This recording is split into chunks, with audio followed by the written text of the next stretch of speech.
দর্শক ভাই বন্ধু সেন্দুর মতন মেলা চান করার দৃশ্য। দর্শক ভাই বন্ধু দেখেন কত সুন্দরভাবে চান করতেছে। বিশাল বড় মেলা সেন্দুর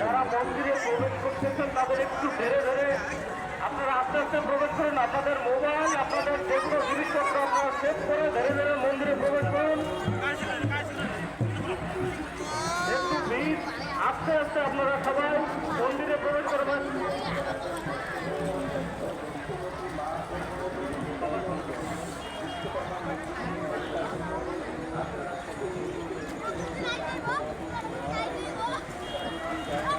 সকল ভক্তদের উদ্দেশ্যে বলতেছি যে মন্দিরে আপনারা ধীরে ধীরে প্রবেশ করুন। আপনাদের জিনিসপত্র সব সেভ করে ধীরে ধীরে আপনারা মন্দিরে প্রবেশ করুন।